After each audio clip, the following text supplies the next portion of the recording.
മൂന്നാൾക്കാർ ചോറ് എന്നാ വന്നത്. എന്തായാലും ഇവര് ചോറും മീനും ഉച്ചിപ്പുറത്ത് 3 ആള് ചോറുന്നതിന്റെ ബില്ലില് ഒരു മീനിന്റെ വില 1500 റുപ്യ. ഇതാണ് മീന്. ഞങ്ങള് 3 ആളേ ഉള്ളൂ. പക്ഷെ ഇനി ആരെങ്കിലും വരികയാണെങ്കിൽ പൈസ ചോദിച്ചിട്ടേ മീനെ വാങ്ങാവൂ. കാരണം എന്താ വെച്ചാൽ അത്രയും ഓവർ പ്രൈസിലാണ് അവരിട്ട്. അതെന്തിനാന്ന് മനസ്സിലായില്ല. ഏകദേശം ഒരു ഫിഷിന്റെ റേറ്റ് 1500 റുപ്യക്ക്. അതിന്റെ ഒരാവശ്യമില്ല. ഒരു 800 റുപ്യ വേർത്തിലുള്ള മീൻ ഏറ്റവും ടോപ്പ് കൂടിപ്പോയി 5 സ്റ്റാർ ഹോട്ടലിൽ കൊടുത്ത 1000. പക്ഷെ അപ്പൊ ആൾക്കാരോടെ കഴിക്കാൻ വരുന്നേരം ഒരു നാളെക്കാളും വിചാരിക്കേണ്ട പൈസ ചോദിച്ചോളി. അല്ലെ നമ്മളിപ്പോൾ ഒരു ചെറിയ മാന്തളിന് റേറ്റ് ഇട്ടത് 400 റുപ്യ.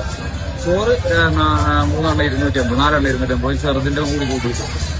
അപ്പൊ ഇവിടെ കഴിക്കാൻ വരുന്നവര് ശ്രദ്ധിച്ചോളി.